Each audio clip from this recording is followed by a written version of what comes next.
Bueno, acá estamos otra vez tratando de colaborar con estas fichas audiovisuales en sus labores en el marco de esta cátedra.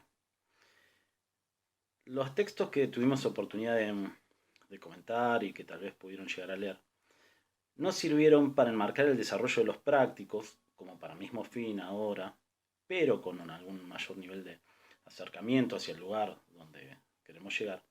Nos sirven los temas y textos que vamos a comentar ahora.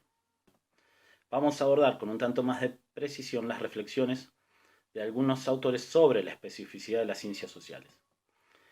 Luego, creo yo, vamos a estar en condiciones de adentrarnos en la aplicación de ciertas categorías analíticas para comprender la evolución de estas, las ciencias sociales, para tratar de iluminar mejor la serie de problemas, ¿sí?, a lo que queremos arribar. Si recuerdan, la noción de metodología, que podemos sintetizar como el análisis crítico de los procedimientos por los cuales, digamos, en las ciencias sociales se produce y valida el conocimiento, es posible asimilar esa definición a la reflexión sobre un conjunto de herramientas y el camino para emplearlas. La idea de reflexión acá es bastante importante porque nos quiere decir que el proceso de investigación social no es una mera sucesión de pasos predefinidos y tampoco es la simple aplicación de técnicas. La investigación, en todo caso, es el proceso un poco más complejo que involucra decisiones y prácticas para conocer algunas situaciones de interés. Tengan en cuenta también que la misma definición de la situación de interés es parte del proceso. De hecho, es la parte más fundamental porque las tareas y las fases asociadas en el proceso están en función de los objetivos problemáticos que nosotros vamos a poder plantearnos. Con los autores y temas que queremos comentar en esta ocasión, tenemos el reparo suficiente para apropiarnos, digamos, de las advertencias que ellos realizan. A ver, las disquisiciones teórico-metodológicas no se aplican, digamos, mecánicamente, ni tampoco son recetas de cocina cuyos ingredientes estuvieron definidos de una vez y para siempre. Estos autores a los que hacemos referencia nos van a exponer algunas cuestiones que resultan importantes para la interpretación de algunos procesos que queremos identificar, ¿sí? A saber, la existencia de una distancia entre la ciencia y la realidad, la condición bajo la cual nos permite advertir que los conceptos son trabajosamente creados, el lugar que asumen las instituciones en el desarrollo científico, el proceso por el cual el conocimiento es fabricado y la forma en que la ciencia adquiere la característica de ser un producto eminentemente social, entre otras premisas también importantes. Bourdieu, a quien comentábamos a propósito de la idea de campo científico, nos va a decir que el hecho, es decir, el hecho acá es el objeto problema que integramos en una teoría, se conquista, se construye y se comprueba. ¿Esto qué quiere decir? Que no nos es dado, no nos topamos por ahí con un hecho científico, ni vamos a cazarlo, digamos, como si fuésemos cazadores furtivos. Digamos, no nos es dado, sino que es paciente y esforzadamente construido. Para este autor, el método no es susceptible de ser estudiado separadamente de las investigaciones que ese método guía, y se niega a separar el método de la práctica efectiva, ¿sí?, de la práctica científica efectivamente llevada a cabo. Bourdieu aboga por una reflexión epistemológica sobre la práctica científica. Tal reflexión, así planteada, tiene una función crucial que él va a denominar vigilancia epistemológica. Esto, digamos, esa palabrita, un poco misteriosa tal vez, al principio, quiere decir que el esfuerzo es el esfuerzo por examinar la práctica científica para detectar errores en un proceso de rectificación permanente. Hay la razón por la que sostiene que el método no está determinado de una vez y para siempre, de manera que la ciencia supone una ruptura de lo real en tanto sentido común, porque construye sus problemas interrogándose permanentemente por lo establecido, ¿sí? Por lo establecido, digamos, ¿qué es el sentido común? Piensen eso, digamos, es una conceptualización cristalizada en una sociedad por distintas formas, digamos, por distintas influencias. porque la ciencia, digamos, no tiene el monopolio de la descripción sobre lo real. Entonces el sentido común se construye con diversas inspiraciones, podríamos decir, o influencias. Por lo cual nos da pistas, de esta manera, el autor, para posicionarnos en contra de ese sentido común, sobre todo porque esto implica, de alguna manera, estar en contra de la ilusión de transparencia de lo real. Esta ilusión, en el sentido común cristalizado, decíamos, funciona como si no se necesitara un camino reflexivo para construir problemas y producir datos. Va a encontrar Bourdieu en la sociología del conocimiento el mejor aliado para esa vigilancia epistemológica. ¿Por qué?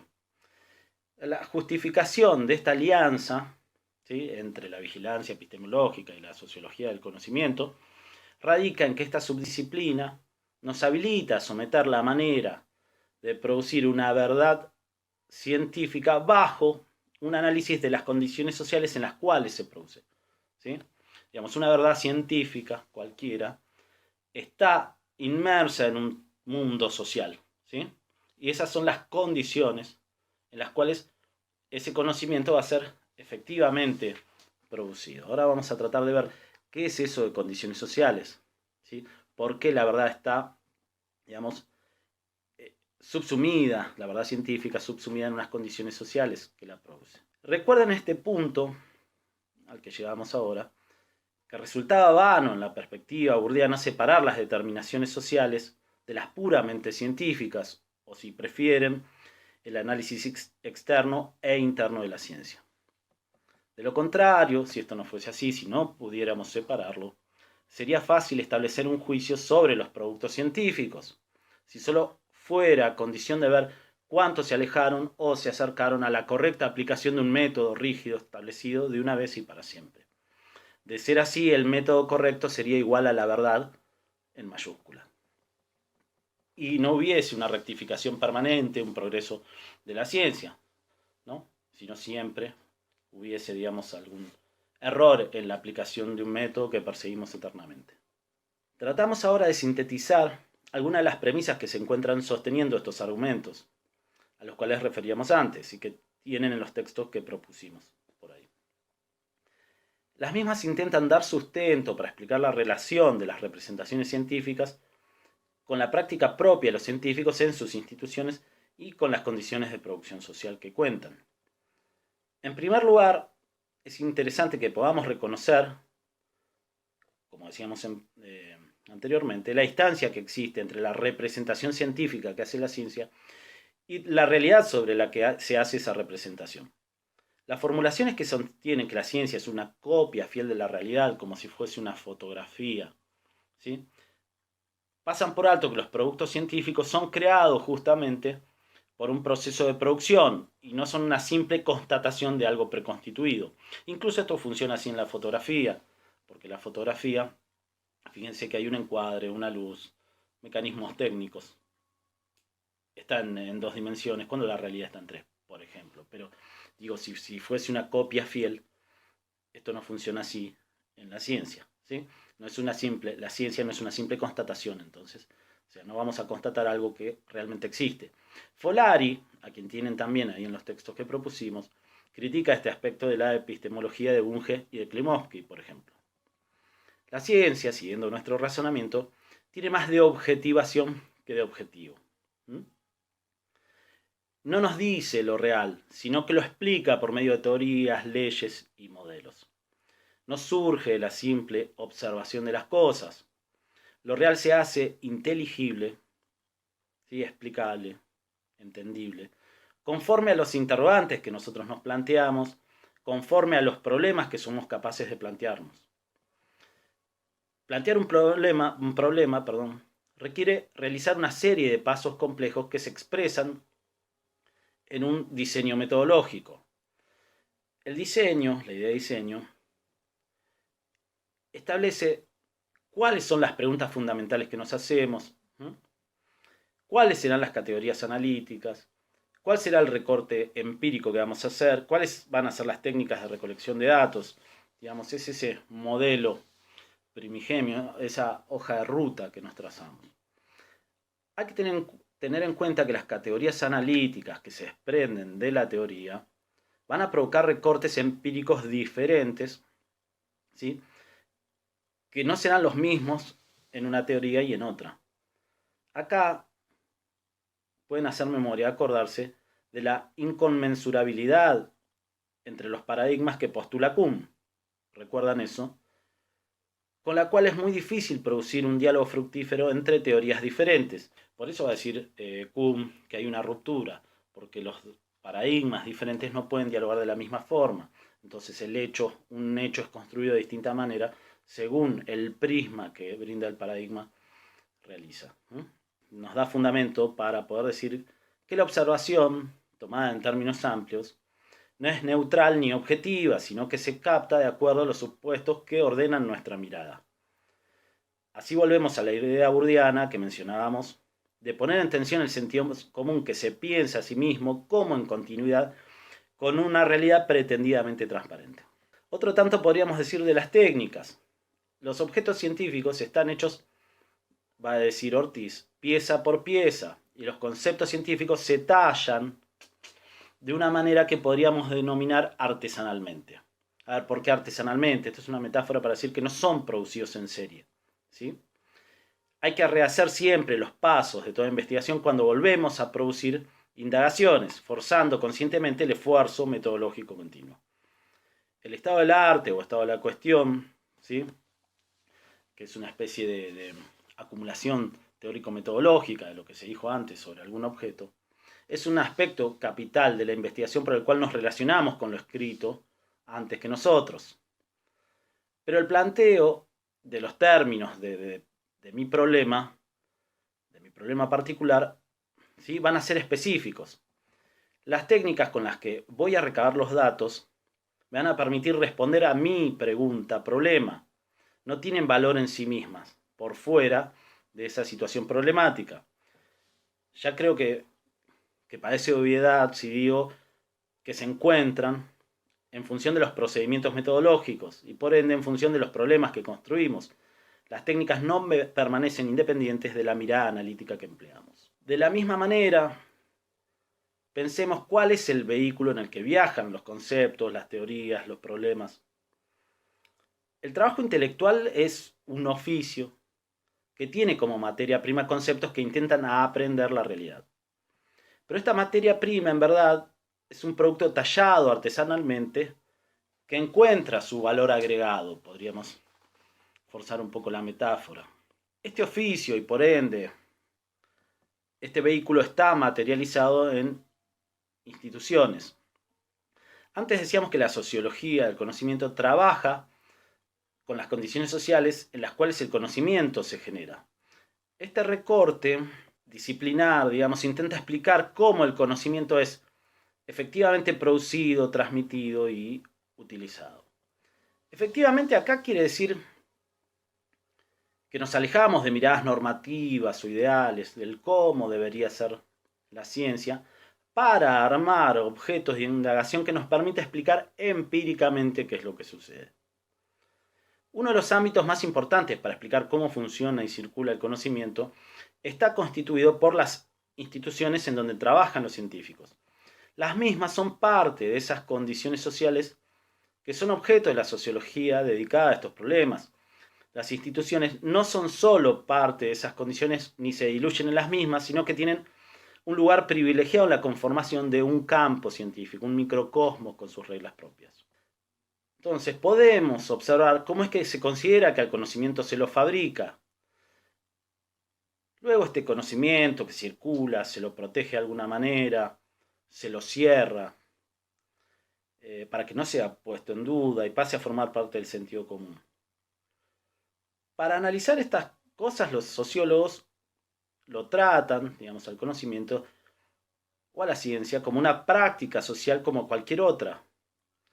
Porque quienes lo generan, ¿sí? Quienes generan conocimiento, al fin y al cabo, son personas que viven en sociedades, son sujetos que no son diferentes a otros tipos de sujetos. Aunque esto puede resultar una terrible obviedad, digamos que un científico es igual a otra persona. La jerarquía social de la ciencia y la endogamia científica tal vez ha hecho olvidar a veces la terrenalidad de los investigadores y sus ciencias. Kramer, ironizando, dice que trata a los científicos como ratones que hablan, ¿sí?